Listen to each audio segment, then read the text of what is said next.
Well, hello there, welcome back to this F1 2017 Sauber Career Mode. We're at round 5 at the Catalunya circuit in Barcelona in Spain. And looking pretty forward to this. The practice sessions have gone very well, which is pretty amazing considering we used these parts. You can see at 86 on the ICE and everything else is in the 70s. The electronic's okay on 48 and the gearbox is also on 58, and I'm expecting problems with that very soon. But we managed to get the maximum amount of resource points possible in the practice sessions, even running this. We was helped a little bit. I think FP1 and FP3 was in wet conditions, and I do better in the wet than I do in the dry, so that helped us a little bit. But still pretty impressive that we managed to get everything all done with knackered engine bits. So the first thing we'll do is obviously change on to units number 2 for all of these to give us the amount of best possible chance of having a good race and a qualifying session before it. So there we go, then everything's now on that, very nice, although we'll leave the gearbox and we'll try to do 6 races if we can without taking a penalty. So yeah, other than that there's not much else to do. We were on 1,632 resource points. So I'm sort of hoping and praying at some point we get a nice sponsor bonus, because I'm pretty sure I'm due one. Hopefully we only had 2 in season 1, and hopefully we get more than that. Then we can really start to churn away at the upgrades. But we'll listen to the voicemail for the qualifying target and see what they've set. 17th place or higher and beat Grosjean. I think it's very achievable to do 17th place. You've shown good pace in the practice sessions when it was in the dry conditions, and I do like Spain. It's another track that I'm very fond of. So we'll go to short qualifying then, and see what we can do. So then in the garage, we'll have a look at the weather. I think it's going to be cloudy for qualifying, and I think the race is going to be dry as well. Qualifying's dry, and so's the race, nice and warm. So that's what we like then. So we'll have a quick look at the setup. This is the same setup that I used in season 1. So we'll drain the fuel right out. I don't really want to be going out over 12.8 laps worth of fuel. That's a bit pointless. Aero is at 6.6. Transmission 50/70. Geometry is a little down on the toe. Suspension is 72754. Pretty basic by my own setup standards. Brakes 83/57. Tyres bang in the middle, and weight distribution is at 6. So very nice. We'll jump out on track then and do a time lapse on the soft tyres. Yeah, of course it's soft, mediums and hards, isn't it? So we'll go out on the soft tyres then and see what we can do first time around the track. So it's quite a nice circuit, although sector 3 here is a bit Mickey Mouse again. I would have preferred it if it was the old style, I think, back in 2002. But the rest of the circuit's quite nice. Got a clear track around us, so let's get on it and see what we can do straight away.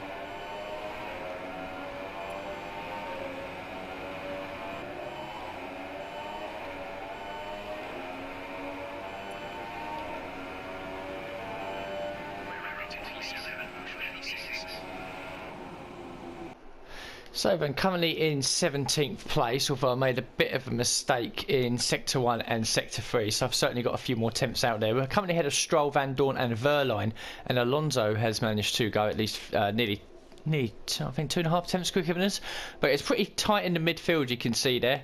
Wehrlein well off the pace, but we're in the worst car, so it doesn't surprise me. So 2.5 minutes left or thereabouts, so we'll get back out there, create a bit of space for ourselves and go for another flying lap. Pretty confident we can get ahead of Alonso, but we're going to have to nail every sector to be able to do it. But there's definitely a few more temps in there. I've done it again. I've left it too late. I don't think I'm going to get round in time. I can't believe it. I did it again. Exactly what I did back in I think it was China, wasn't it? Round 2. I've left it too late again to come out the pits, and why do I keep doing this to myself? But anyway, Hamilton's taken pole just by Bottas, with Raikkonen in 3rd, Vettel in 4th. And then we look all the way down here. We've actually ended up in 18th place, and I reckon we could have found 3 temps, which should put us in a 2.422, which is 14th place. So we haven't even achieved any of our targets. Really disappointing, to be honest. But it can be a bit of fun in the race, overtaking people. So at least we've got that to look forward to. So the resource points for qualifying must be quite low from what it's usually been, only 67. Yep, not good. And the rivalry, well, we lost out 1 there to Grosjean, but if we can have a good race and maybe even beat him as well. and then we'll be able to pull away a little bit more. Reputation level has gone down just a little bit, yeah, which I would have expected. So then, we'll listen to the voicemail for the race. Hopefully they've lowered their targets a little bit. 17th. Yeah, we can do that. That's cool. 17th place is decent. Right then, not much else to look at then, really. Yeah, might as well just crack on straight to the race. We're almost ready to go then. This is what the starting grid looks like for today's race. Lewis Hamilton lines up on pole position, and Valtteri Bottas will line up alongside. Looking down the rest of the grid, we have Raikkonen, Vettel, Max Verstappen, and Ricciardo, Perez, Massa, Hülkenberg, and Esteban Ocon, Fiat, Sainz, Romain Grosjean, and Stroll, Alonso, Palmer, Kevin Magnussen, and the Sauber, Van Dorn, and Pascal Wehrlein completes the grid. Yeah, so there's the grid. No penalties. Won't be expecting them until probably mid-season onwards. So we'll look at the race strategy. Starting the soft, go on to the mediums. I think starting towards the back of the field, we'll probably maybe switch that to mediums and then to softs. 9 laps and then 8 on that. I don't know if that's going to work. What was the recommended one? Edit strategy, revert strategy. 7 and 10. If we did that and that, it's given us a projected race time of not a lot, but I think I'm quite happy with that, to be honest. Just looking at 10 laps on the medium, 7 on the softs. There's only 3/10 of a second difference, I should say. So yeah, we'll run with that then. Mediums on to softs. 2 extra laps worth of fuel to help us in the early stage of the race. Sunny throughout, very nice. So we'll do the formation lap and get this race underway from 18. Should be quite exciting because we've got good pace, and I think most of the overtakes will probably happen in the second half of the race rather than in the first. So then, on the medium tyres from 18th place on the grid, we'll build the revs up.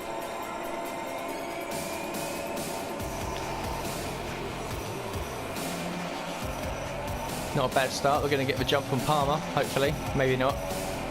We're going to get boxed in here to turn 1.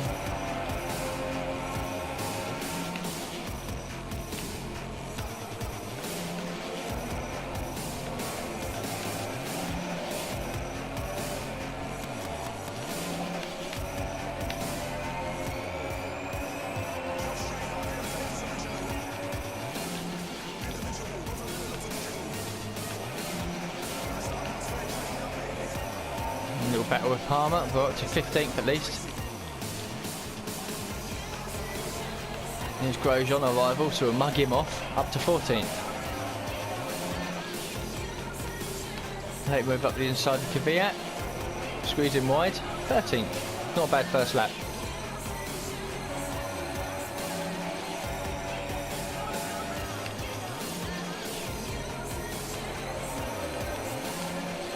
Past his teammate Sainz into turn 1 for P12 at the beginning of lap 2.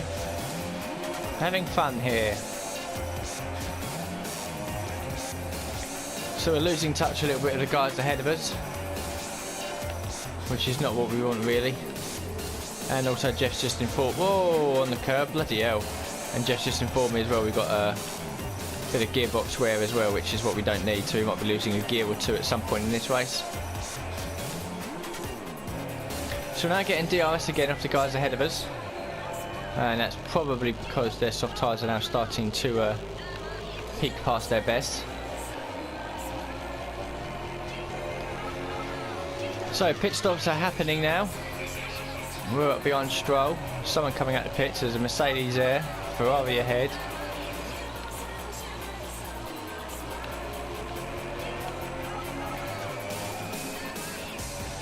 So end of lap 9, we've got Hamilton all over the back of me. Hopefully he'll pass me. There we go.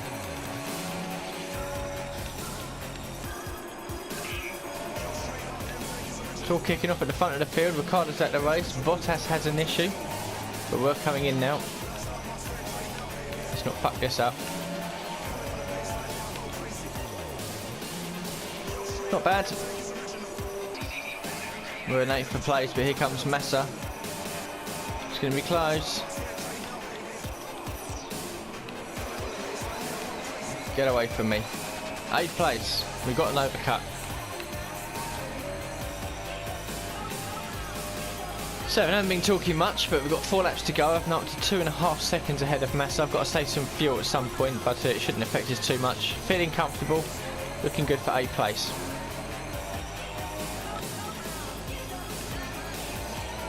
So then just the chicane left to negotiate.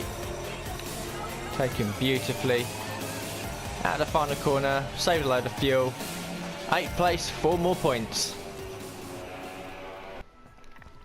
So there we go, and Kimi Raikkonen has won the race with Hamilton and Vettel second and third. Bottas has ended up in 5th place after having engine trouble, I assume, I don't know.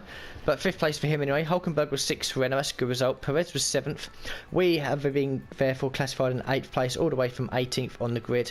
Massa and Ocon complete the top 10.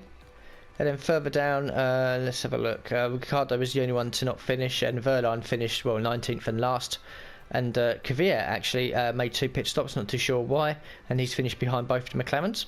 So in the standings then, Raikkonen has now taken the lead over Bottas, 5 points the difference, and Hamilton is 17 behind Raikkonen. Then a bit of a gap to Verstappen, Vettel and Ricciardo, and we're up to 7th place. Look at that, 7th place in the drivers' standings, which is incredible really. Only 16 drivers have scored. Kvyat, Alonso, Wehrlein and Van Dorn have yet to do so. And then in the constructors, Mercedes, Ferrari, Red Bull and Williams stay in the top 4 positions. Although Force India, because they've scored a couple more points than us, they've now jumped up to 5th place, pushing us down to 6th. Renault picked up good points with, I think, 8 points for Hulkenberg's 6th place, so they're creeping up on us as well. But we're still in the top 6 at the moment, and Toro Rosso on 9 points, having a poor season, as are Haas on 2, but McLaren's still yet to score. So then the resource points for the race. Another 125. I think 125 is the max I can get in a race, so very nice to hit that. And then the resource points for first driver bonus, very close to unlocking the next stage of that, so another 27 for that. The rivalry update, very nice, 4 of our green ticks to his 2. We're now 6 ahead, although Monaco is up next, so he's going to catch up a little bit, but hopefully we can lock this rivalry with Grosjean away soon. And team approval has shot up yet again. Great race we had from 18th to 8th. Toro Rosso almost maxed out now, and Williams have jumped up quite a bit as well. But still, it's Toro Rosso, Haas and McLaren that are leading the way. And then finally, the career score for the weekend. It'd be nice if this went over 10,000. It looks like it's going to. Oh yeah, definitely. Yep, 10,439. Very nice indeed. And that is the weekend done then. So we'll have a quick look at all the bits on the car. The first thing we'll do is now go back to the old units for Monaco. Oh, there we go. And there we go. 39 laps it's given us. Gearbox is now 62%. We will run this for Monaco and then change it. Monaco is going to be one of them races where the AI are ridiculously good here, and they were like 4 seconds a lap quicker than me, so we're going to get nothing out of it. Had no gearbox troubles at all in that race, even though Jeff told me early on that we might be having some wear. So a 62% after 5 races is not brilliant, but it's not exactly the worst thing in the world. And then we'll have a look at the resources. We've got 1,851. This is now when it starts to get a bit interesting. So we could do that. We have to do that at some point. That's 800. That'll drop us down to 1,000. We can do this, which will leave us with 601, which will drop the price down to 700. Or we could come over here to the powertrain. This is 1,000. Takes a week. But we can get these done. It's 1,400, which drops it down to 800. I need 2,400 to drop it down to 700. So what I might do, I don't know really. It really is about time we start upgrading this car, but I want things to be cheaper. Especially these sort of things over here, which are going to cost a lot less in the long run. But we really do need to do the chassis, so I think what we'll do then, we'll do that one. That now brings it down to 700 per one, and I think we'll look over here as well, and maybe, I mean, that's 600. That'll leave us with 1 resource point. Bloody hell, 1 resource point. I'm tempted. What we got down here? Aero. How much is this? 1,000? Oh, fuck that. Right, okay then. We're going to do this. We're just going to go for it. We're going to go for it. We're going to go for it. We're going to get bits cheaper in the long run. So there we go then. I've now spent all resource points 1. Bloody hell, I've never seen it that low, I don't think. So now the chassis, there we've got 3 of the 5 resource points unlocks done. And 1 on the powertrain as well. So things will be cheaper in the long run. 700 for that now. We can pretty much... Can we get that in a weekend? It's close, isn't it? What's the next one to be done? 1500. We must be due a sponsor deal at some point. Which is going to be very, very helpful, because then I probably will spend it on upgrades. Unless it's something like 1200, then I'll spend it on more, getting things cheaper. But yeah, we'll have to wait and see if we get back next week at Monaco. Yeah. So then the race, looking back at it, qualifying was a bit disappointing. I think I could have been about 14th or 15th, but we've done well from 18th. All the action was in the first half of the race, getting past a few people, and then sticking with the guys ahead of us. Got a nice overcut as well to go from 12th to 8th place, and then sort of just pulled away about 3 or 4 tenths a lap from Massa. And then in the last couple of laps, I was able to put it in lean mix to look after the car and save a bit of fuel, and we picked up 4 more points. So it's been a good start to the season so far. But next up, we've got Monaco. Not expecting much there, so just trying to do my best. And yeah, so thank you very much, then, for watching this episode. And I'll see you all for the next one very soon.